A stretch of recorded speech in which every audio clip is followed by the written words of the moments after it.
اللهم صل على سيدنا محمد وعلى آل سيدنا محمد كما صليت على إبراهيم وعلى آل إبراهيم في العالمين إنك حميد مجيد. أعوذ بالله من الشيطان الرجيم. بسم الله الرحمن الرحيم. الله يصطفي من الملائكة رسلا ومن الناس إن الله سميع بصير. يعلم ما بين أيديهم وما خلفهم وإلى الله ترجع الأمور. قال المؤلف والمفسر رحمه الله تعالى: أداب النفع بعلومه وعلومكم في الدارين آمين. إلى أن قال: يخبر تعالى أنه يختار من الملائكة رسلا فيما يشاء من شرعه وقدره ومن الناس لإبلاغ رسالته. اللہ تبارک و تعالی ان آیات میں خبر دیتے ہیں کہ جو چاہتے ہیں جن ملائکہ میں سے جس کو چاہتے ہیں چن لیتے ہیں، اس کے ذمہ فرائض رسالت سونپتے ہیں، اور اسی طرح اللہ تبارک و تعالی بندوں میں سے بھی جس کو چاہیں اپنی رسالت کے لیے منتخب فرما لیتے ہیں، کیونکہ نبوت و رسالت جو ہے یہ موہبی چیز ہے. اللہ جس کو چاہتے ہیں چن لیتے ہیں، اور اب اللہ کا فیصلہ ہے کہ میرے محبوب دو عالم کے آنے کے بعد اللہ نے نبوت کا دروازہ ہمیشہ کے لیے بند کر دیا ہے. سب سے پہلے اللہ نے حضرت آدم علیہ السلام کو نبی بنایا، اور سب سے پہلے رسول سیدنا نوح علیہ السلام، اور سب سے آخری رسول حضرت محمد رسول اللہ صلی اللہ علیہ وسلم. لا نبی بعدہ ولا رسول بعدہ، جس کے بعد نہ نبی آئے گا نہ رسول آئے گا. حضرت عیسیٰ علیہ السلام کا نزول جو ہے وہ نئی نبوت نہیں، وہ تو پہلے سے نبی ہے، وہ پہلے سے رسول ہیں. اللہ تبارک و تعالی نے ان کو آسمانوں پہ زندہ بٹھایا ہے. وہ اتریں گے اور تابع ہوں گے شریعت محمد مصطفیٰ صلی اللہ علیہ وعلی آلہ واصحابہ وسلم تسلیما کثیرا کثیرا. تو اب کسی کا یہ کہنا کہ اللہ نے ان کو نبی کیوں بنایا، اللہ نے ولد اسرائیل کے بجائے ولد اسماعیل میں نبوت کیوں منتقل کر دی، یا جیسے مشرکین مکہ کہتے تھے کہ اللہ نے کسی دولت مند سرمایہ دار بڑے آدمی کو نبی نہیں بنایا، تو یہ جہالت ہے. یہ اللہ کا فیصلہ ہے. اللہ تبارک و تعالیٰ اپنے فیصلے میں مختار ہیں، جو چاہیں جب چاہیں جیسا چاہیں. فرماتے ہیں وَإِنَّ اللَّهَ سَمِيعٌ بَصِيرٌ، سَمِيعٌ لِأَقْوَالِ عِبَادِهِ بَصِيرٌ بِهِمْ عَلِيمٌ بِمَن يَسْتَحِقُّ ذَلِكَ مِنْهُمْ. اللہ اپنے بندوں کی ہر بات کے سننے والے، دیکھنے والے ہیں اور جاننے والے ہیں کہ کون کس چیز کا مستحق ہے. اللہ کے آگے کوئی چیز چھپی ہوئی نہیں ہے. تو اللہ تبارک و تعالی اپنے علم کامل، علم محیط کے ذریعے جس کو جس چیز کے لائق سمجھتے ہیں منتخب فرماتے ہیں. جیسے اللہ نے فرمایا اللہ اعلم حیث یجعل رسالتہ وقولہ ویعلم ما بین ایدیہم وما خلفہم وإلی اللہ ترجع الامور. ای یعلم ما یفعل برسلہ فیما ارسلہم بہ فلا یخفی علیہ شیء من امورہم. اللہ تبارک و تعالی جاننے والے ہیں جو آگے ہے جو پیچھے ہے، اور اسی کی طرف امور نے لوٹنا ہے. سب نے اسی کی طرف لوٹ جانا ہے، اور ہر چیز اللہ کے علم کامل کے اندر ہے. اور اللہ جانتے ہیں یعلم ما یفعل برسلہ فیما ارسلہم بہ. اللہ یہ بھی جانتے ہیں کہ وہ اپنے رسولوں کے ساتھ کیسا معاملہ فرمائیں گے. فلا یخفی علیہ شیء من امورہم. اللہ تبارک و تعالیٰ پہ کوئی چیز مخفی نہیں، چھپی ہوئی نہیں. جیسے فرماتے ہیں عالم الغیب فلا یظہر علی غیبہ احدا الی قولی واصحاب کل شیء عددا وهو سبحانہ رقیب علیہم. اللہ تبارک و تعالیٰ تمام پہ نگران نگہبان ہیں. شہید علی ما یقال لهم، وہ سننے والے ہیں، جاننے والے ہیں جو پیغمبروں کو کہا جاتا ہے، حافظ لهم، اپنے پیغمبروں کی حفاظت فرمانے والے، ناصر لجنابہم، اور ان کی مدد فرمانے والے۔ اس لیے اللہ نے فرمایا یا ایھا الرسول بلغ ما انزل الیک، بلغ ما انزل الیک من ربک وان لم تفعل فما بلغت رسالتہ واللہ یعصمک من الناس۔ اللہ پاک نے حکم دیا کہ میرے رسول آپ پہنچائیں جو اللہ نے آپ پہ اتارا ہے، اگر آپ نہیں پہنچائیں گے تو آپ فرائض رسالت ادا نہیں فرمائیں گے۔ باقی آپ دشمنوں کا فکر نہ کریں، اللہ آپ کے لوگوں سے حفاظت کرنے والے ہیں۔ اور اس کے بعد فرماتے ہیں یا ایھا الذین آمنوا ارکعوا واسجدوا واعبدوا ربکم وافعلوا الخیر لعلکم تفلحون وجاہدوا فی اللہ حق جہادہ هو اجتباکم وما جعل علیکم فی الدین من حرج ملۃ ابیکم ابراہیم هو سماکم المسلمین من قبل وفی ھذا لِيَكُونَ الرَّسُولُ شَهِيدًا عَلَيْكُمْ وَتَكُونُوا شُهَدَاءَ عَلَى النَّاسِ فَأَقِيمُوا الصَّلَاةَ وَآتُوا الزَّكَاةَ وَاعْتَصِمُوا بِاللَّهِ هُوَ مَوْلَاكُمْ فَنِعْمَ الْمَوْلَى وَنِعْمَ النَّصِيرُ۔ اب مفسر رحمۃ اللہ علیہ فرماتے ہیں اختلفت الائمۃ رحمهم اللہ تعالی فی هذه السجدۃ الثانیۃ من سورۃ الحج۔ ائمہ کرام میں اختلاف ہے کہ سورۃ الحج کا یہ دوسرا سجدہ جو ہے کیا یہ بھی سجدہ تلاوت ہے یا نہیں۔ پہلا سجدہ جو ہے اس میں تو کوئی اختلاف نہیں ہو، تو سب کے نزدیک سجدہ تلاوت۔ اب یہ بولتا اس آیت میں جو ہم نے تلاوت کیا ہے جو حکم ہے تو کیا یہ بھی سجدہ ثانیہ جو ہے یہ سورۃ الحج میں ہے کہ نہیں، اس میں اختلاف ہے۔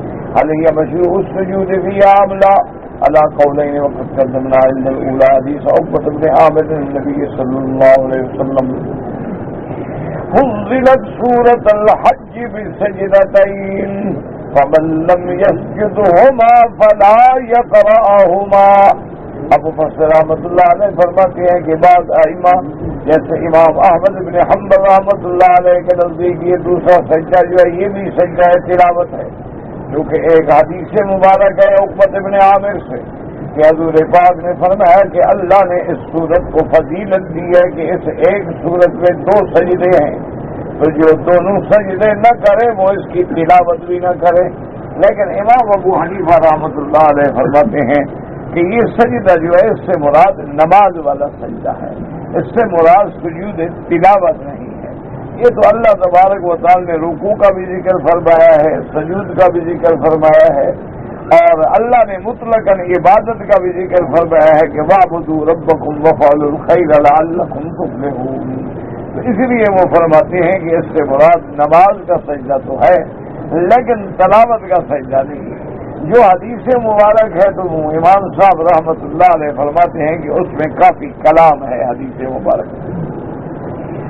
بہرحال بعض ائمہ سجدہ کرتے ہیں اور بعض نہیں کرتے ہیں، یہ اعلیٰ اولا کی باتیں ہیں، کوئی کر لے تو اچھی بات ہے، نہیں کرے گا تو بہرحال احناف کے نزدیک گنہگار نہیں ہوگا۔ تو یہ کوئی مسئلے ایسے نہیں ہوتے جن کو آدمی اختلاف سمجھے یا لڑائی سمجھے، تو اعلیٰ اولا کی باتیں ہیں۔ اب تو بلا وجہ لوگوں نے ان کو فساد بنا دیا، جیسے بعض ائمہ کے نزدیک آمین زور سے کہنا افضل، بعض ائمہ کے نزدیک آمین آہستہ کہنا افضل ہے۔ تو کوئی لڑائی والا تو مسئلہ ہی نہیں، کوئی اس میں اختلاف والی بات ہی نہیں ہے۔ بعض کے نزدیک اولا یہ ہے کہ زور سے کہی جائے، اور بعض ائمہ فرماتے ہیں کہ نہیں، آمین کا معنی ہے دعا، اللہم استجب، کہ یا اللہ یہ دعا قبول فرما۔ اور جہاں تک دعا کا تعلق ہے تو وہ نص قرآنی ہے کہ دعا ہمیشہ آہستہ مانگی جائے، ادعوا ربکم تضرعا وخفیہ، اسی لیے اللہ فرماتے ہیں کہ جب زکریا علیہ السلام نے دعا مانگی اذ نادى ربه نداء خفیا، تو انہوں نے بھی دعا آہستہ سے مانگی. اس لیے فلسفہ دعا یہ ہے کہ آہستہ مانگی جائے. یہ جو لوگ چیخ چیخ کے اور 10 بندے مل کے طوافوں میں دعا کرتے ہیں یہ تو ناجائز ہے، یہ تو خلاف شریعت ہے. دعا کا تو معنی یہ ہوتا ہے کہ بندے کے درمیان میں اور اللہ کے درمیان میں ایک درخواست ہے جو بندہ پیش کر رہا ہے. اور پھر دعا کے آداب ہیں کہ پہلے درود شریف پڑھیں، اس کے بعد حمد و ثنا کریں، اور اس کے بعد پھر جو دعا ہے اس کو کم از کم 3 دفعہ دہرائیں. یعنی جو بھی دعا حضور پاک جب دعا مانگتے تھے اذا دعا ثلاثا، جب دعا مانگتے تو 3 دفعہ فرماتے تھے دعا. اس لیے جب بھی دعا کے کلمات کہیں وہ 3 دفعہ کہیں، اور جب دعا ختم کریں تو درود شریف پڑھیں. کیونکہ حدیث مبارک میں آتا ہے کہ درود تو اللہ کی طرف آسمانوں میں جائے گا، قبول بھی ہوگا. تو جب اول بھی درود ہو آخر بھی درود ہو تو درمیان میں اللہ بھی نہیں ٹھکرائیں گے. اور دوسری بات یہ ہے کہ دعا میں جب دعا کرو تو یقین اور ایقان کامل ہو، اور جب دعا کریں تو یہ بھی نہ ہو کہ اتنا عرصہ ہو گیا ہے دعا مانگ رہا ہوں یار میری دعا منظوری نہیں ہوتی. تو یہ چیزیں جو ہیں ایمان کے خلاف ہیں. اللہ چاہے تو پیغمبروں جب دیکھیں یعقوب علیہ السلام کی دعا کتنے عرصے کے بعد سنی، حضرت ایوب علیہ السلام کی دعا کتنے عرصے کے بعد سنی، حضرت یوسف علیہ السلام قید خانے میں بیٹھے رہے، تنگیاں برداشت کرتے رہے اور کتنے عرصے کے بعد دعا کریں. یہ تو اللہ کی مرضی ہے، وہ چاہے تو فوراً سن لیں، وہ چاہے تو مدتوں کے بعد سنیں، وہ چاہے تو سال گزر جائیں اور بعد میں سنیں. تو اس لیے آدمی کو کبھی مایوس بھی نہ ہو، اللہ کی رحمت سے نہ امید بھی نہ ہو. اور دعا جو ہے بالکل دل اور دماغ جب حاضر ہو پوری توجہ سے دعا کرے. اول میں بھی درود شریف پڑھے اور آخر میں بھی درود شریف پڑھے اور اللہ کی حمد و ثنا کرے. سب سے افضل یہ ہوتا ہے کہ سورۃ فاتحہ پڑھ لی کہ اس میں حمد بھی آ گیا، تحمید بھی آ گئی، تمجید بھی آ گئی، اس کے اندر توحید بھی آ گئی، عبادت اخلاص بھی آ گئی، تمام مسائل مہمہ بھی آ گئے. اور افضل الدعا بھی ہو گئی کہ اہدنا الصراط المستقیم صراط الذین انعمت علیہم غیر المغضوب علیہم ولا الضالین. اور حضور جب دعا مانگتے ہیں اللہم انک عفو تحب العفو فاعف عنا 3 دفعہ دعا مانگے. تو جب بھی آدمی دعا کرے اور 3 دفعہ دعا کرے. اور اسی طرح بالکل یقین کامل ہو کہ میں ہاتھ اٹھا کے یہ اللہ کے دروازے پہ جو کشکول لے کے بیٹھا ہوں اللہ اس کو خالی نہیں فرمائے، کیونکہ اللہ فرماتے ہیں میری رحمت کو حیا آتی ہے کہ میرے بندہ ہاتھ اٹھائے میں کیسے خالی کروں. باقی یہ ضروری نہیں ہوتا کہ ہم جو مانگے مل جائیں، کبھی جو مانگتے ہیں وہ مل جاتا ہے، کبھی اس دعا کے بدلے میں اللہ مصیبتیں ٹال دیتے ہیں، اور کبھی ہماری دعاؤں کو ذخیرہ بنا دیتے ہیں جن کا بدلہ ہمیں قیامت میں ملے گا. تو دعا تو کسی طرح خالی جاتی نہیں. یہ کہنا کہ میری دعا منظور نہیں ہوئی، یا دیکھو جی اب مسلمان کتنی تکلیفوں میں ہیں، ابتلا میں ہیں، آخر رو رہے ہیں، مانگ رہے ہیں لیکن اللہ نہیں سنتے. یہ اللہ کی سنت اللہ ہے، وہ چاہیں تو حضور نے ہاتھ اٹھائے اور دعا مانگی.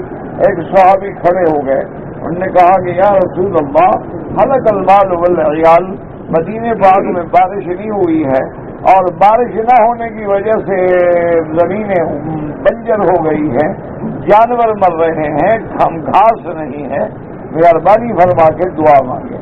تو صحابہ کہتے ہیں کہ حضور پاک نے ہاتھ اٹھائے اور اسی جمعہ کے خطبے میں دعا مانگی کہ اللہم انزل علینا الغیث ولا تجعلنا من القانطین، اللہم سقیا رحمت لا سقیا عذاب، اللہم اسق عبادک وبہائمک وانشر رحمتک، اللہم لا تجعلنا من القانطین. تو صحابہ کہتے ہیں کہ ابھی حضور نے ہاتھ نہیں ہٹائے، ابھی ہاتھ نیچے نہیں آئے کہ بادل جوش میں آ گئے. کہ جب ہم جمعہ پڑھ کے نکلے تو صحابہ کہتے ہیں گھٹنے تک پانی آ چکا تھا مدینے کی، اتنا زور سے بارش برس. اور پھر وہ بارش جو ہے ایک دن نہیں اگلا جمعہ آ گیا، پورا ہفتہ بارش ہو رہی. پھر ایک صحابی کھڑے ہونے کا یا رسول اللہ اب تو بارش اتنی ہو گئی ہے کہ ہم مر جائیں گے، جانور بیچارے گھروں میں بندے ہوئے ہیں کہاں لے جائیں، اور گھاس ہے نہیں کہاں نکلے کیسے، مہربانی کر کے دعا فرمائیں. تو حضور نے اپنی انگلی مبارک ہلائی، فرمایا اللہم حوالینا ولا علینا، یا اللہ مدینے والوں کے لیے بہت ہو گیا ہے پانی، مہربانی فرما کے مدینے کے دور دور برسائیں، اور مدینے کو ضرورت نہیں ہے۔ صحابہ فرماتے ہیں جو جو انگلی کا اشارہ ہوتا گیا بادل چھٹتے گئے اور نماز پڑھ کے نکلے، سورج نکلا ہوا۔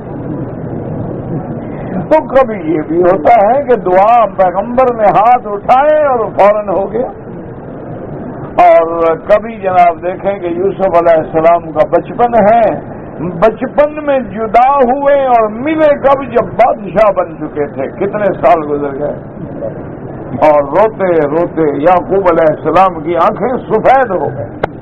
اللہ کا قرآن ہے کہ اسفا علی یوسف وابیضت عیناہ من الحزن فہو کظیم، غصہ اور اپنے ہم اور غم کو دباتے دباتے روتے روتے روتے فراق یوسف میں آنکھیں مبارک جو تھیں وہ سفید، لیکن اللہ کے پیغمبر کو یقین تھا کہ خواب سچا ہے۔ یوسف نے جو خواب دیکھا ہے وہ حق ہے، ایک دن تعبیر ملے، لیکن کب؟ اللہ کی مدد، یہ اللہ کے آگے۔ حضرت ایوب علیہ السلام پہ کتنا بڑا امتحان آیا کہ گھر ختم، آل ختم، اولاد ختم، پوری شاہی ختم، اقتدار ختم، پورے جسم کو بیماری نے پکڑ لیا۔ بیٹھے ہیں اللہ کے دربار سے، رب انی مسنی الضر وانت ارحم الراحمین، اور جب میرے مالک راضی ہونے پہ آ گئے اور قبول فرمانے پہ آ گئے تو سارا انتظام بھی وہی کر دیا، فرمایا ارکض برجلک ھذا مغتسل بارد وشراب، اللہ نے حکم دیا کہ میرے ایوب، میرے پیغمبر، اسی پاؤں کو مارو زمین پہ۔ اچھا رجلی کا ہاضا کیوں کہا؟ رجلی کا تو کہہ دیا تھا، اور خود برجلی کا، اپنے پاؤں کو مارو، پھر برجلی کا ہاضا کہنے کی کیا ضرورت؟ اللہ اکبر۔ علماء نے لکھا ہے وجہ یہ تھی کہ بیماری کی وجہ سے پاؤں کمزور ہو گئے تھے، وہ تو چلنے کے قابل بھی نہیں تھے۔ اللہ نے فرمایا یہی کمزور پاؤں تو مارو زمین پہ۔ اللہ میاں زمین پہ میں چل نہیں سکتا، مارو تو صحیح۔ اور بس زمین پہ پاؤں لگا نہیں اور چشمہ ابلا نہیں، فرمایا بس یہ پانی پی بھی لو اور غسل بھی کر لو۔ اور بیماری کیسے ٹھیک ہوئی کہ بی بی جو کھانا لینے کے لیے گئی، واپس آئی تو دیکھا کہ اندر تو ایک خوبصورت جوان بیٹھا، بیچاری ڈر کے پاس باہر کھڑی ہو گئی کہ میرا خاوند تو بیمار تھا۔ اس سے پوچھ رہی ہے کہ این ایوب، یہاں ایک بیمار تھا، وہ کدھر ہے؟ آپ نے فرمایا ادخل لانا ایوب، میں تو ایوب ہوں، کہتے کیا کہہ رہے ہو؟ میں کہا اللہ کی بندی داخل تو ہو، میں ایوب ہوں۔ جب آواز پہچانی حیران ہو، یہ کیا ہو گیا؟ انہوں نے کہا بس اللہ نے سن لی، سارا علاج ہو گیا، پانی آ گیا، بیماریاں بھی ختم اندر کی ہیں۔ اور اللہ نے فرمایا صرف بیماریاں نہیں، وَوَهَبْنَا لَهُ أَهْلَهُ وَمِثْلَهُ مَعَهُ رَحْمَةً۔ اللہ دعا کرو اللہ ہم پہ اور عالم اسلام پہ رحمت فرما دے۔ کوئی گھڑی ہوتی ہے منظوری کی، بس منہ سے بات نکلتی ہے تو کام بن جاتا ہے، اس لیے ہر حال میں بندے کا کام ہے بھیک مانگتا رہے، بس مانگتے رہو۔ اب یہ بادشاہ کی مرضی ہے، دنیا کے بادشاہ بھی جب چاہے بات سنیں، وہ تو بادشاہوں کا بادشاہ ہے۔ اللہ نے فرمایا کہ پھر ہم نے صرف بیماری نہیں ٹھیک کی، وَوَهَبْنَا لَهُ أَهْلَهُ وَمِثْلَهُ مَعَهُ رَحْمَةً مِنَّا۔ اللہ نے فرمایا ہم نے ان کا اہل جو مر گیا تھا ان کو بھی دوبارہ زندہ کر دیا، ہم نے وہ دولت بھی، اور صرف وہ اہل اولاد نہیں، اس کے ساتھ اور بھی ہم نے دی، کیوں؟ رحمتم منا وذکریٰ لأولی الالباب، اللہ نے فرمایا جب یہ ہماری طرف سے رحمت ہے کہ ہم نے صحت بھی دے دی، اولاد بھی دے دی، اہل بھی دے دیا، اس جیسا اور بھی ہم نے عطا فرما دیا۔ اس لیے اللہ کے آگے جب مانگو یقین کامل سے مانگو اور بالکل ایقان ہو کہ مولا تیرے سوا تو مانگنا شرک ہے، کفر ہے، جہنم ہے، اور اگر اس دروازے سے بھی خیرات نہ ملے تو ہم کہاں جائیں؟ کیوں کسی غیر سے مانگنے پر تو تم جہنم کی وعید سناتے ہو اور اپنے لیے حکم دیتے ہو کہ مجھ سے مانگو تو تم سے مانگ رہے ہیں اور کہاں جائیں؟ باقی ہمیں مانگنا تو آتا نہیں، لیکن تو ہماری حاجتوں کو جانتا ہے۔ اللہم انک تعلم سری والا نہیں ہے فقبل معذرتی وتعلم حاجتی فآتنی سؤلی۔ حضرت نے فرمایا یہ بھی اللہم انک تعلم، میرا اللہ جو ہمارے اندر ہے، جو ظاہر ہے باہر ہے، آپ جانتے ہیں، اور اللہ جو ہم چاہتے ہیں وہ بھی آپ جانتے ہیں، اللہ جو ہم مانگنا چاہتے ہیں وہ بھی آپ جانتے ہیں، تو اسی لیے عطا فرما دے اللہ تبارک و تعالی۔ بس بات یہ ہوتی ہے کہ بادشاہ خوش ہو جائے اور راضی ہو جائے، اور جب راضی ہو تو پھر منٹ بھی نہیں لگتے۔ ایک بڑے اللہ کے ولی اولیاء اللہ میں سے گزرے ہیں، میدان عرفات میں بیٹھے تھے،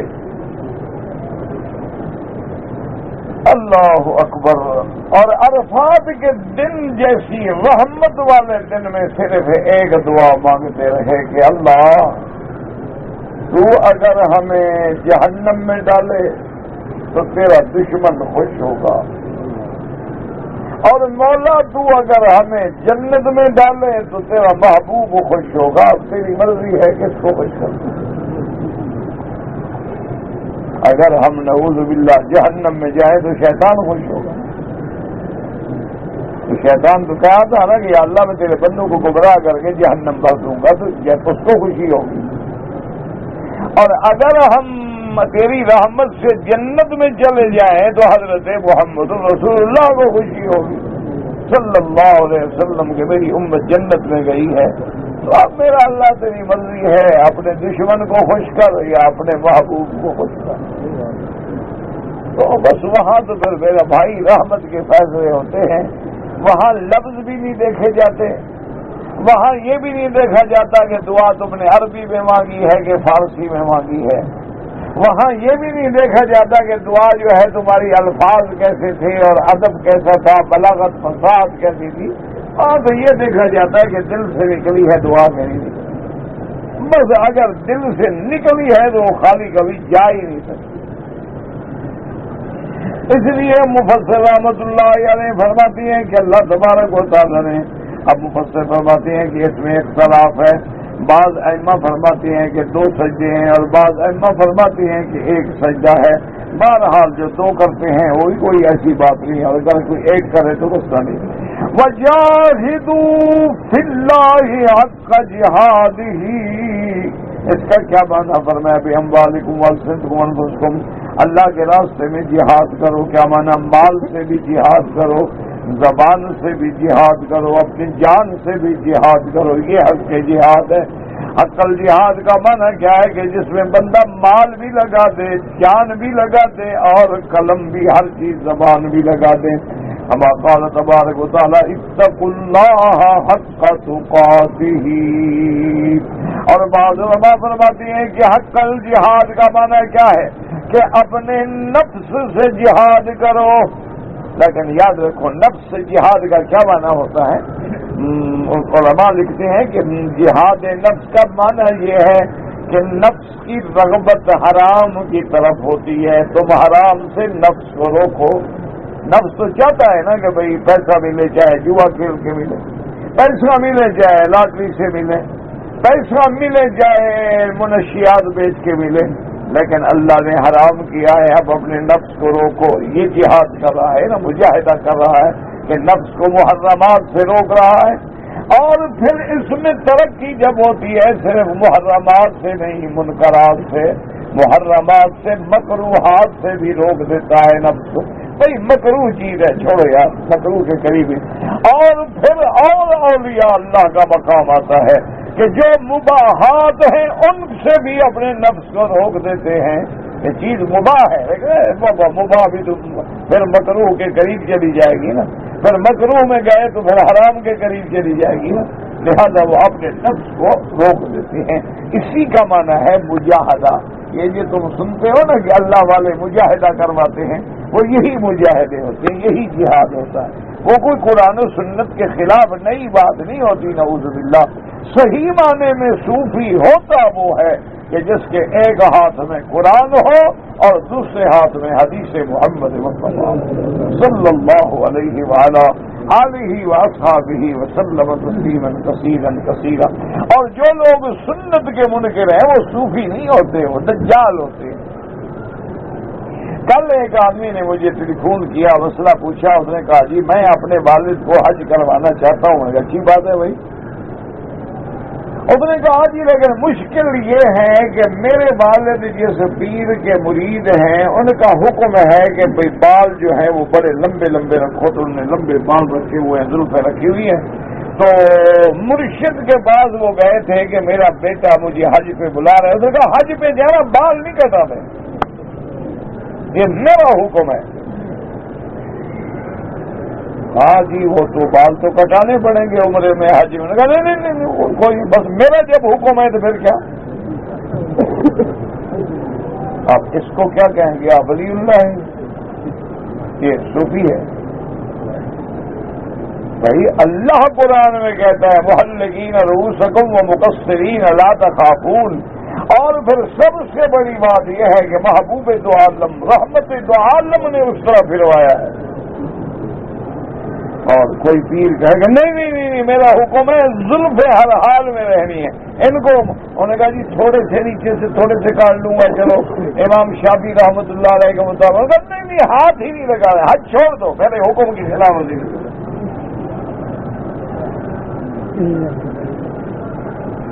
اب بتائیں جناب یہ پیر ہیں یہ کیا بلا ہے؟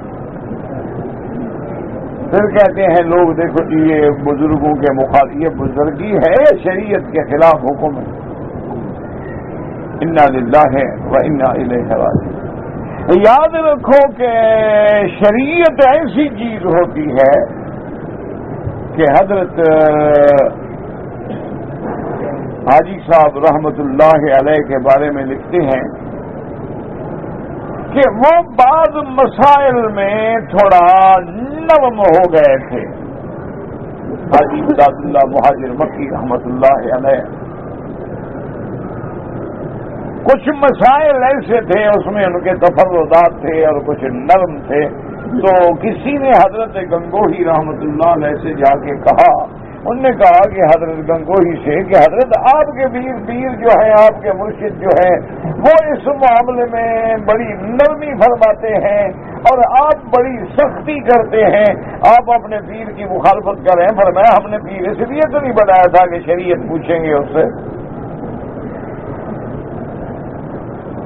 نہیں یہ آپ کو غلط فہمی. انہوں نے کہا ہم نے پیر بنایا تھا اپنی اصلاح نفس کے لیے، اپنے تزکیہ باطن کے لیے. جہاں تک شریعت کا تعلق ہے اللہ نے ہمیں علم دیا ہے، ہم قرآن و سنت سے فیصلہ کریں گے. لاکھ ہمارا پیر ہماری مخالفت کرے.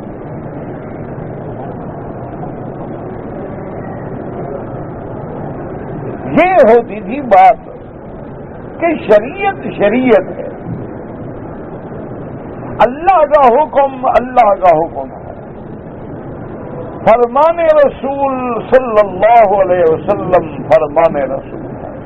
باقی صحابہ کے زمانے میں مجاہدے کی ضرورت نہیں ہوتی تھی. وجہ کیا ہے کہ مجاہدے کے لیے یا ولایت کے مراتب کو حاصل کرنے کے لیے 3 چیزوں کی ضرورت ہوتی ہے. یاد رکھو، ایک تو ہے تلاوت قرآن،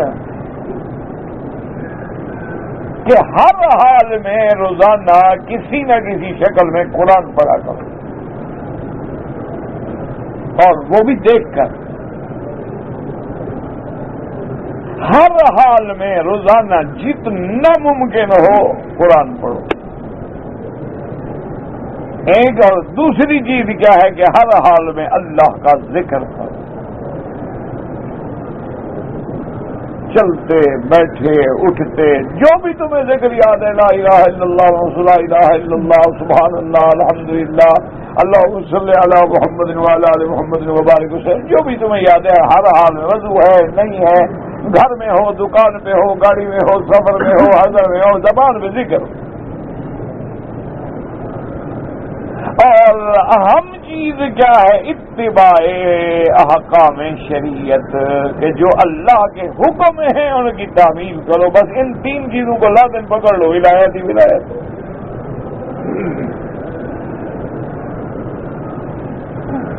بعد میں علماء جو ہے نا جی وہ اس طرح ہوتا ہے، جیسے ہمارے جسمانی بیماریاں ہیں نا جی، تو ڈاکٹر دیکھتے ہیں کہ بھئی یہ بیماری تھوڑی سی بس پین کلر دینے سے ٹھیک ہو جائے گا، اچھا بھی 2 دن تم پیناڈول کھا لو، ہر 8 گھنٹے کے بعد 2 گولیاں، مجھے ٹھیک نہیں ہو رہا، بخار بھی ان کا، ہاں انفیکشن ہو گیا، اب تمہیں اینٹی بایوٹک بھی لینا پڑے گا، اینٹی بایوٹک بھی دے دیا، ان کا نہیں اب خاص سیرپ کھانسی کے لیے شربت بھی ساتھ لے لو، تو مرض کے مطابق۔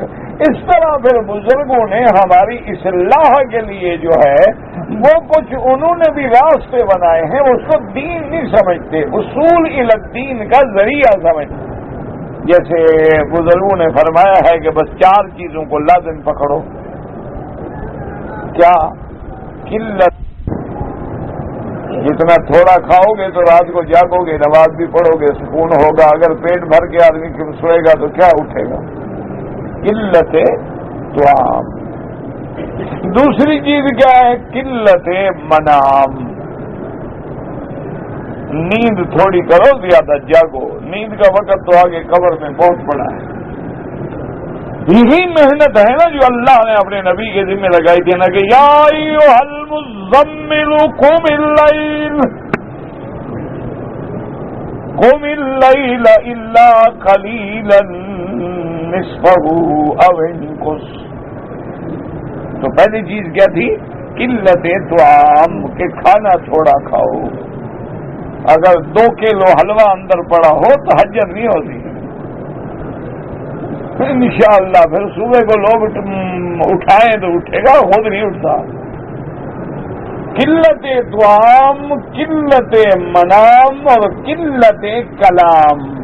تیسری چیز کیا ہے کہ لوگوں سے بلا وجہ نہ باتیں کرو، جی کیا حال ہے، اچھا فلانے کی سناؤ، اچھا فلانے کی سناؤ، ایسے بکواس کر رہا ہے، کیا ضرورت ہے؟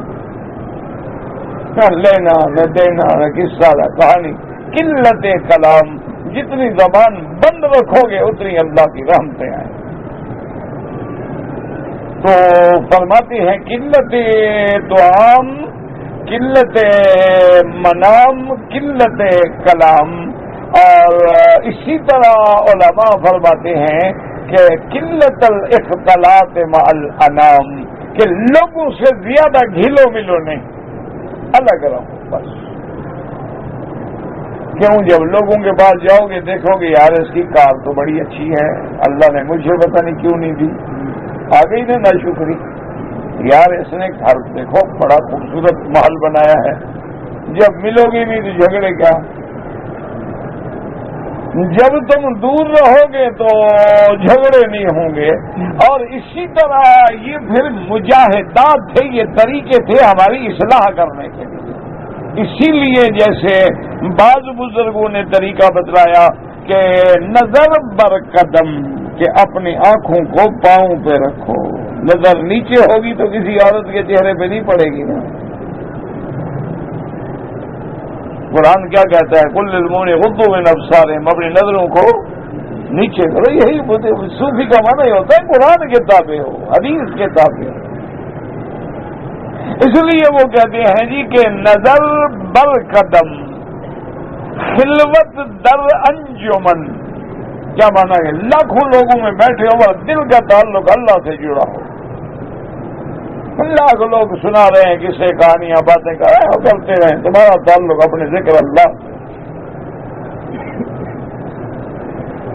تو یہ طریقے ہوتے تھے مجاہدے کے کہ اپنے نفس سے جہاد کرو، کہ اس کو حرام سے روکو، گناہوں سے روکو، محرمات سے روکو اور مکروہات سے روکو۔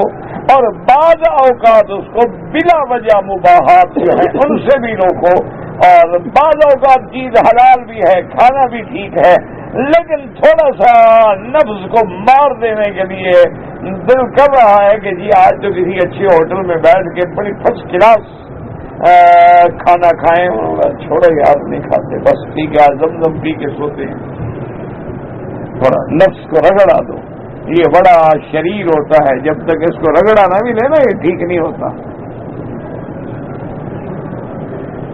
تو اسی طرح اور سب سے بڑی بات جو ہے وہ ہے صحبت صالحین، اچھے لوگوں کی صحبت اختیار کرو، اور اپنے بچوں کو بچانا ہے تو بچوں کے دوستوں پہ نظر رکھو گے، تمہارے بیٹے کے دوست کون ہیں، تمہاری بیٹی کی سہیلیاں کیسی ہیں، کن کے گھر میں جاتی ہے، ماحول کیسا ہے، لباس کیسا ہے، ان کا انداز کیسا ہے، تمہارے دوست بیٹے کا، تمہارا بیٹا سگریٹ نہیں پیتا لیکن سگریٹ پینے والوں کا دوست ہے، اس کا معنی شروع ہو جائے گا۔ تو اسی لیے علماء نے فرمایا حق الجہاد کا معنی یہی ہے کہ ایک تو اللہ کے راستے میں جہاد ہے نا کہ اپنے مال سے، اپنی زبان سے، اپنے نفس سے جہاد کرو، اور ایک جہاد ہے اپنے نفس کے خلاف جہاد کرنا، کہ مجاہدہ کرنا کہ اپنے نفس کو کاٹ چھانٹ کے صاف کرو، اور جتنی ادھر ادھر دیکھو نا جی، آپ اپنے ہل نہ چلاؤ تو خود رو پودے پیدا ہو جاتے ہیں نا، پھر بوٹے کو کھا جاتے ہیں، آپ نے بوٹا لگا دیا لیکن گوڈی نہیں کی تو وہ ادھر سے گھاس چڑھ گیا، ادھر سے وہ بوٹی چڑھ گئی، ادھر سے وہ بوٹی چڑھ گئی، اصل پودا مر گیا۔ اسی طرح جب ایمان ہے اور ادھر ادھر سے حرام کو نہیں روکو گے تو نتیجہ کیا نکلے گا کہ دل سیاہ ہو جائے گا اور گناہوں کا پتہ نہیں لگے گا۔ تو اس لیے فرماتے ہیں وَجَاهِدُوا فِي اللَّهِ حَقَّ جِهَادِهِ هُوَ اجْتَبَاكُمْ وَمَا جَعَلَ عَلَيْكُمْ فِي الدِّينِ مِنْ حَرَجٍ مِلَّةَ أَبِيكُمْ إِبْرَاهِيمَ، جیسے اللہ نے فرمایا یا ایھا الذین آمنوا اتقوا اللہ حق تقاتہ ولا تموتن الا وانتم مسلمون، واللہ اعلم۔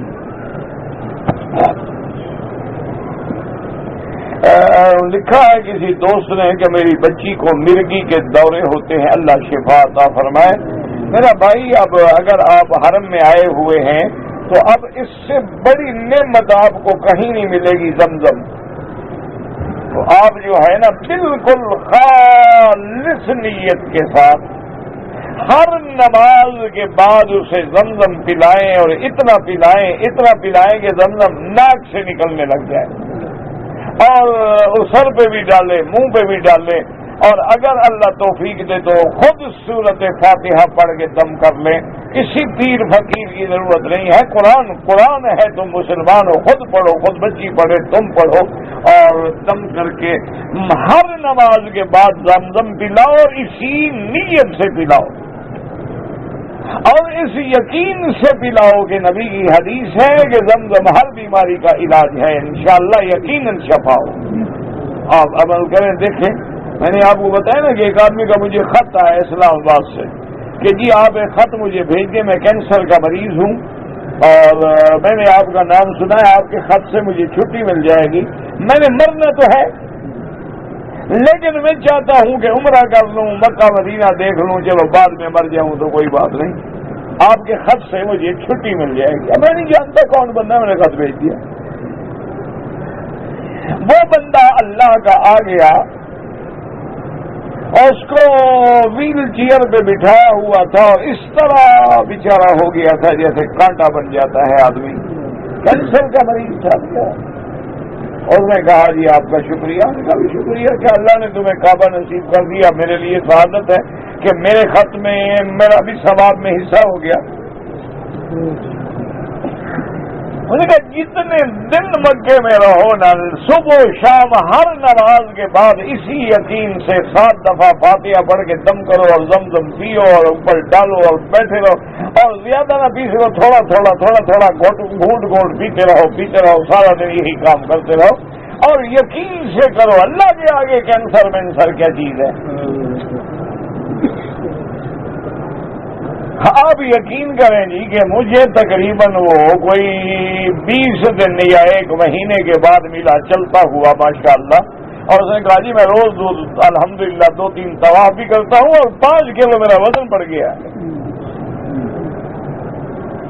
یہاں سے جانے کے بعد جب چیک اپ کرایا تو انہوں نے کہا تم تو ٹھیک ہو، کینسر وینسر تو ہے ہی نہیں۔ تو ہمارا تو ایمان ہے کہ ماء زمزم جو ہے نا جی طعام طعم و شفاء سقم، اللہ کے نبی نے یہ نہیں فرمایا کہ فلاں بیماری کا علاج تو ہے اور فلاں کا نہیں ہے۔ یہ تو ایسی نعمت ہے، اس اصل مشکل کیا ہے کہ ہمارا یقین نہیں ہے، عقل حلال نہیں ہے۔ نہ ایمان سے کہیں ایک مجھے اگر کوئی آدمی خنزیر کا گوشت پکائے، اس کو 10 دفعہ دھوئے اور 20 دفعہ اس پہ 2 کلو خالص گھی ڈال دے، پاک ہو جائے گا؟ اندر جو خنزیر کھڑا ہے زمزم کیا کرے؟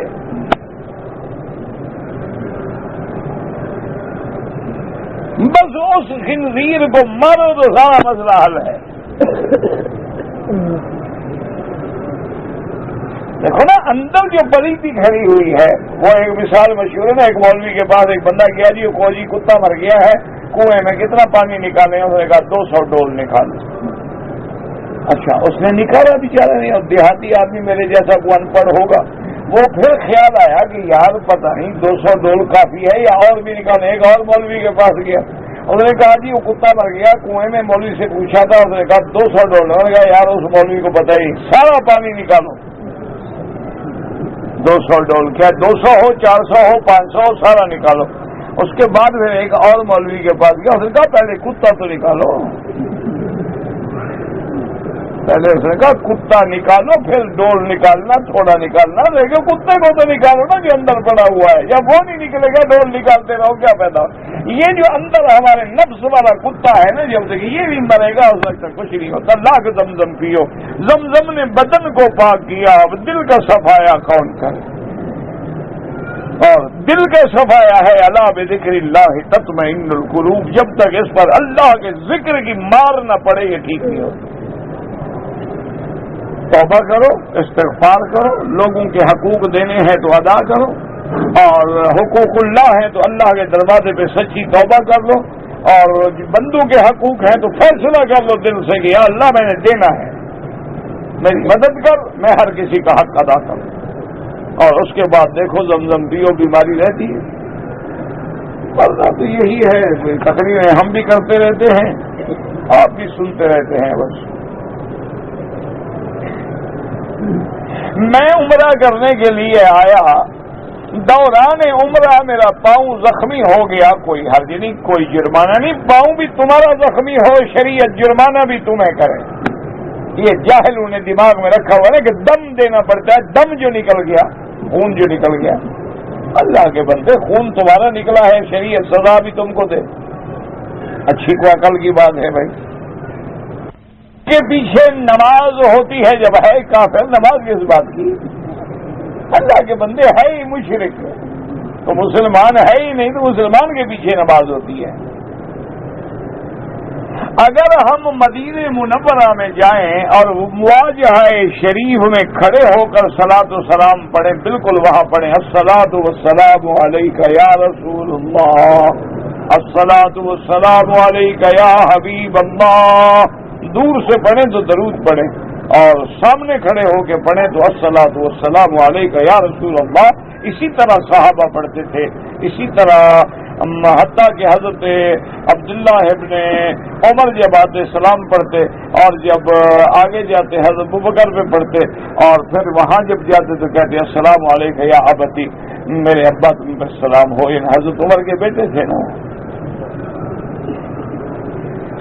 میں نے 3 طواف اکٹھے کیے ہیں، پہلے مسئلہ سمجھو، جب 7 چکر ختم ہو جائیں تو ایک طواف پورا ہو گیا، اب دوسرے طواف کے لیے پھر حجر اسود والی جگہ پہ آ کے دوبارہ نیت کرو، یہ نہیں کہ 21 چکر لگا لو تو 3 طواف ہو جائیں گے۔ 7 چکروں کے بعد ایک طواف ختم ہو گیا، اب دوسرے کی نیت کرو، اگر 3 طواف ہو گئے تو بعد میں 2 رکعت کر کے ہر طواف کی پڑھ لو،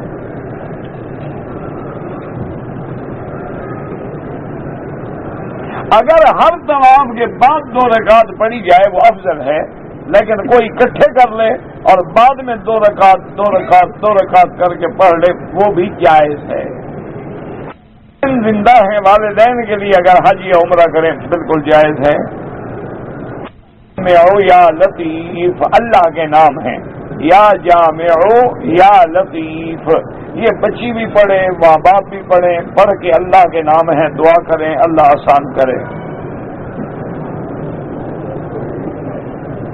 کہتے جی کہ میں نے سنا ہے کہ مقتدی کو ہر حال میں فاتحہ پڑھنی ہے۔ آپ نے سنا ہے تو ٹھیک سنا ہوگا، ہم نے یہ سنا ہے کہ امام کے پیچھے خاموش رہے۔ تم نے وہ سنا ہے، ہم نے یہ سنا ہے، کام دونوں کا ٹھیک ہے۔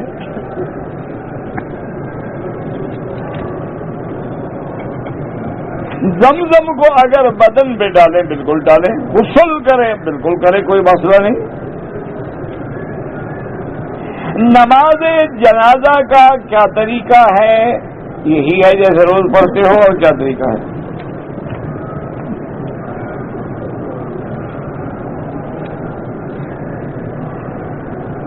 کہتے جی کہ ہمارے پاکستان میں بعض لوگ جو ہیں روزانہ عصر کی نماز سے لے کر اذان مغرب تک روزہ رکھتے ہیں، یہ کوئی نیا روزہ ہوگا، کوئی پیر کا روزہ ہوگا، یہ اللہ والا روزہ تو ہے نہیں۔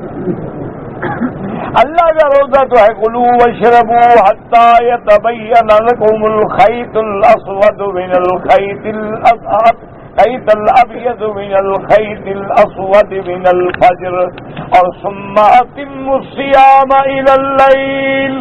اللہ کا قرآن کہتا ہے کہ روزہ صبح کو شروع ہوگا اور غروب پہ ختم ہوگا، تو اللہ والا روزہ تو وہ ہے۔ یہ عصر سے مغرب والا روزہ کسی کا پیر والا روزہ ہوگا، اللہ والا بھی نہیں ہے، نبی والا بھی نہیں ہے، یہ کوئی مشرک اور بدعتی روزہ ہے۔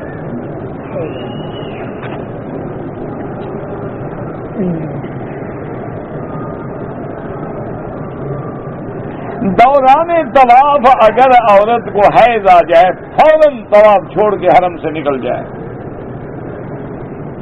ہاں اگر کوئی عورت ایام حیض میں حرم کے باہر میدان میں بیٹھی رہے اور کعبہ شریف سامنے نظر آتا رہے کوئی حرج نہیں۔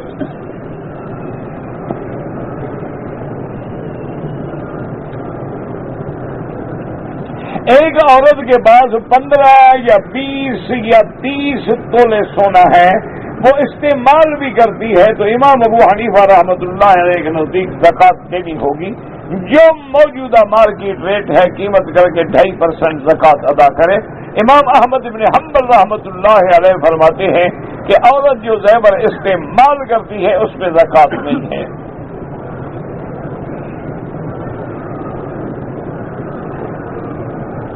میرا بیٹا میری بیٹی سے تو میں نے کہا توبہ کرو استغفار کرو، اسلام میں تو بھائی بہن کی شادی نہیں ہوتی، کافروں میں ہوتی ہوگی۔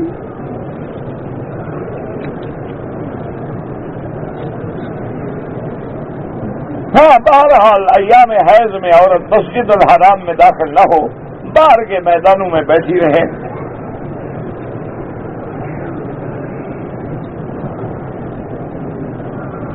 میں نے 60 لاکھ میں ایک جگہ خریدی ہے، مہینے کا کرایہ مجھے تقریباً اس کا 30,000 آتا ہے، تو اب زکوٰۃ جو ہے زکوٰۃ اصل پہ نہیں دیں گے، اب جو آمدنی آ رہی ہے سال میں جمع کرنے کے بعد جو ہوگی اس پہ زکوٰۃ دیں گے۔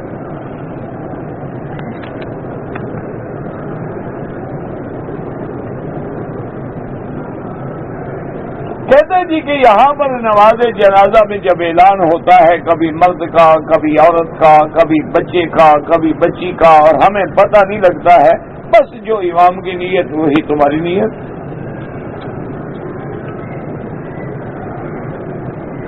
نماز جمعہ کے لیے امام ابو حنیفہ رحمۃ اللہ علیہ فرماتے ہیں کہ بڑا قصبہ ہو جس میں بازار ہو، دکانیں ہوں اور ہر ضرورت کی چیز جہاں مل جاتی ہو وہاں جمعہ ہوتا ہے، اور بعض علماء فرماتے ہیں چھوٹی بستی میں بھی ہو جاتا ہے۔ صاحب فرماتے ہیں پھر جمعہ کا اور عام نمازوں کا فرق کیا ہوا؟ اگر ہر جگہ جمعہ ہو جاتا ہے تو پھر تو کوئی خاص جمعہ کی فضیلت ہی نہ ہوئی. مدد یہی ہے نا کہ کسی ایسی جگہ اجتماع ہو کہ جہاں دور دور سے لوگ پہنچیں اور وہاں ضرورت کی بھی ہر چیز کو یہ میسر ہو، کیونکہ اسی جمعہ کے ضمن میں ہے کہ اذا قضیت الصلاۃ فانتشروا فی الارض وابتغوا من فضل اللہ، کہ جب نماز سے فارغ ہو جاؤ تو جاؤ تجارت کرو، اللہ کا رزق تلاش کرو. تو وہاں تجارت ہوگی تو کرو گے.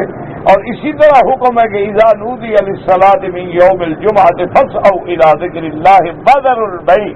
اللہ فرماتے ہیں کہ جب جمعہ کی پکار ہو جائے تو اب بیع شراء بند کر دو. تو وہاں دکانیں ہوں گی تو بیع شراء ہوگی، جب مارکیٹ ہی نہیں ہوگی تو بیع شراء کیسے ہوگی؟ اس لیے امام صاحب کے نزدیک تو بڑی جگہ ہو، بڑی آبادی ہو، بڑا قصبہ ہو، مارکیٹ ہو، ضروریات زندگی سب ملتے ہوں پھر ہوتا ہے.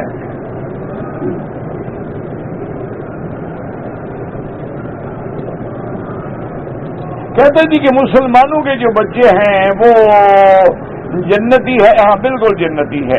مسلمان کا بیٹا انشاءاللہ جنتی ہے، کیونکہ وہ تو مر گیا نا. ابتدا میں کل مولود یولد علی الفطرہ. طواف الوداع اگر کریں گے اس کے بعد بھی 2 رکعت پڑھیں گے. میدان حشر جو ہے وہ عرفات میں نہیں، شام ہوگا.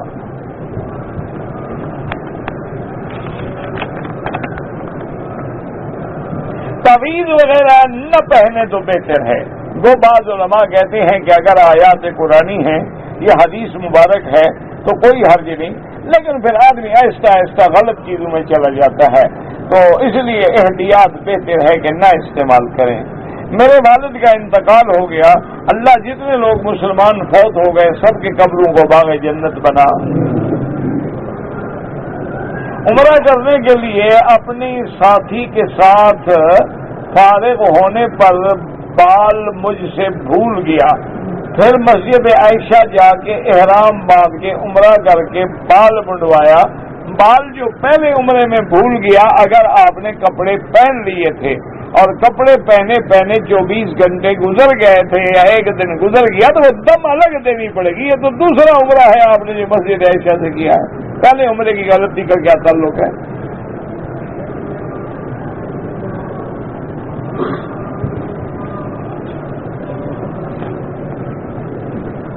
اگر میں وضو کر رہا ہوں اور اذان ہو رہی ہے تو اس کا جواب دے سکتا ہوں؟ بالکل دے سکتے ہیں. خطبے کے دوران میں آمین نہ کہیں، زور سے دل میں کہتے رہیں. احرام کی چادر کو اگر ہم اتار کے رکھ دیں وضو کرنے کے لیے تو کوئی حرج نہیں. کوئی احرام اتارنے سے عمرہ بھاگ گیا، یعنی جب تک چادر ہے عمرہ آپ کو پکڑا ہوا ہے. اپنی چادر گر گئی تو عمرہ بھی گر گیا. واہ بھائی واہ، اچھا عقل بنایا ہوا لوگوں نے.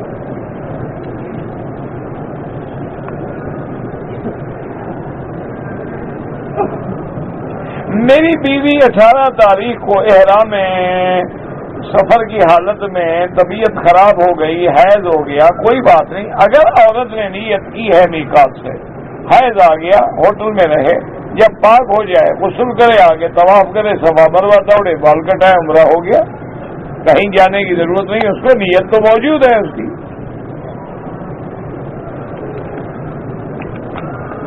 بی بی حلیمہ کہاں کی رہنے والی تھی، طائف کے آگے جگہ ہے بنو سعد.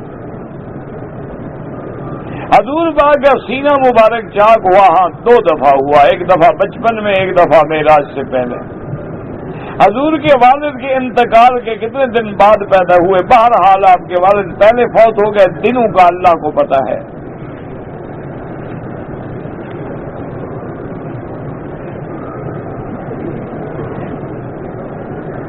بہرحال وسیلہ جو ہے نا جی، اس سے دعا سیدھی اللہ سے مانگیں.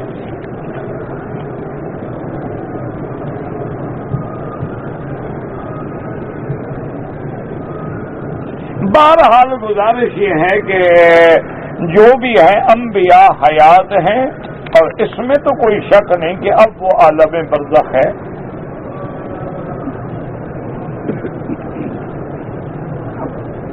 مسجد الحرام میں ایک دوسرے کے چپل لوگ پہن لیتے ہیں، بالکل ناجائز ہے. بغیر اجازت کے کسی کے چپل پہننا جائز نہیں.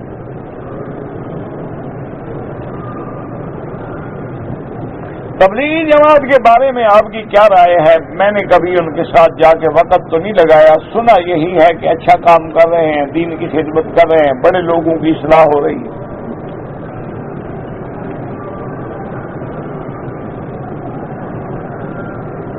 دعا سیدھی اللہ سے کریں۔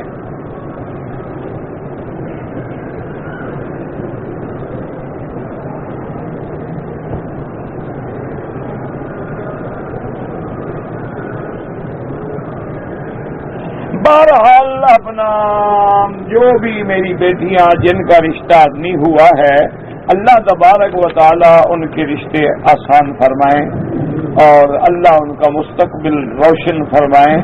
اور میری بیٹی یہ وہم نہ کیا کرے کہ رشتہ ٹوٹ جاتا ہے، کچھ سیر ہے، کچھ یہ ہوتا ہے دنیا میں، اور اس دور میں شریف بچیوں کا رشتہ مشکل ہے۔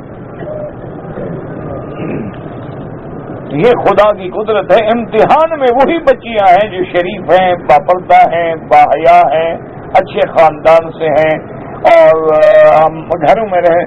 جو آزاد خیال ہیں، باہر پھرتی ہیں، چلتی ہیں، وہ تو ایک کے بجائے کئی رشتے ڈھونڈ لیتی ہیں۔ مشکل لازم شریف بیچارہ پریشان، ان کے لیے حل یہی میں نے عرض کیا ہے کہ للہ الاسماء الحسنی، اللہ کا حکم ہے کہ میرے نام کے ساتھ مجھے پکارو۔ تو اس مناسبت سے علماء کہتے ہیں کہ یا جامع یا لطیف، اس پر آپ مداومت کریں، انشاءاللہ چند دنوں میں خیر سے رشتہ ہو جائے گا۔ بابا نماز جنازہ میں امام ابو حنیفہ رحمۃ اللہ علیہ فرماتے ہیں کہ پہلی تکبیر کے بعد ثنا، اس کے بعد درود اور پھر دعا، اور حنابلہ کے نزدیک رحمۃ اللہ علیہم کہ پہلی تکبیر کے بعد فاتحہ، دوسری کے بعد درود اور تیسری کے بعد دعا۔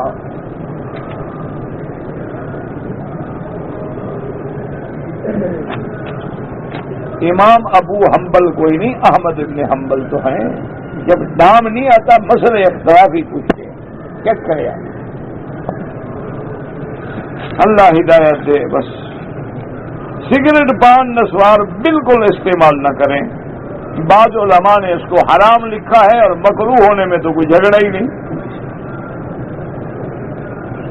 حج عمرہ ان کا ہو جاتا ہے، ہاں حج عمرہ تو ہو جائے گا، وہ اس کا استعمال گناہ ہونا الگ بات ہے، حج عمرہ الگ بات ہے، لیکن کوشش کریں بچنے کی۔ آپ کے پیچھے کچھ لوگ بیٹھتے ہیں، کچھ ایسی حرکتیں کرتے ہیں کہ لوگوں کی توجہات کو خراب کرتے ہیں، اللہ ہدایت دے ان کو بھائی۔ اب کسی کو حرم میں بیٹھ کے بھی حرکتیں کرنے سے باز نہ آئے تو مولوی مکی کیا کرے؟ جس کو کعبہ سامنے ہے، قرآن کھلے ہوئے ہیں، پھر بھی ادب نہیں ہے اس کو، تو اس کو میں ادب سکھا سکتا ہوں؟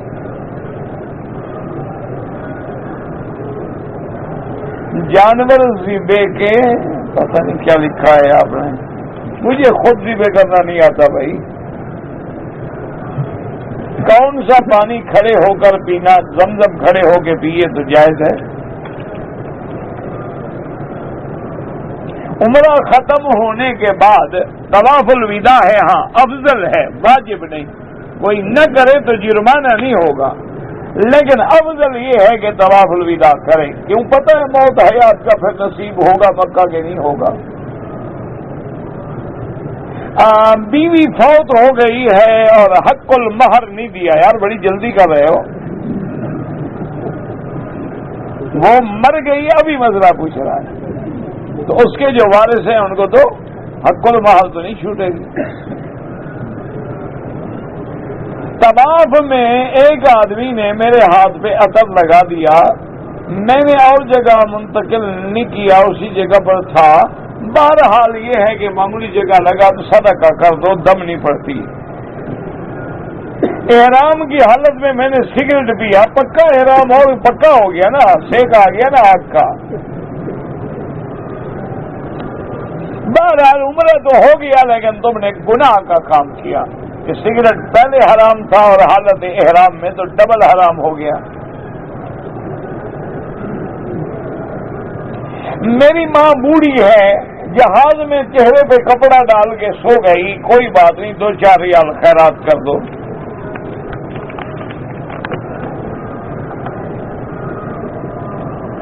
کہتا ہے جی کہ صورت پردہ ہونا چاہیے، بعض عورتیں طواف کے دوران بے پردہ رہتی ہیں. ہاں، بے پردہ رہنا بالکل گناہ ہے، بالکل پردہ کریں اور فتنے کا باعث نہ بنے.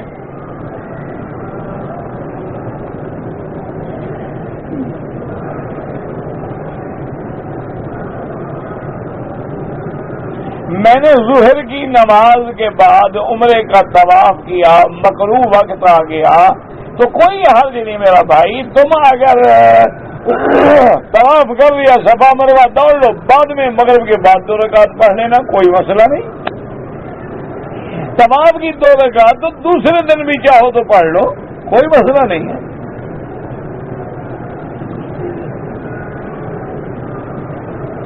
میں نے 3 طواف کیے، بعد میں صرف 2 رکعت پڑھی، نہیں، ہر طواف کی 2 رکعت.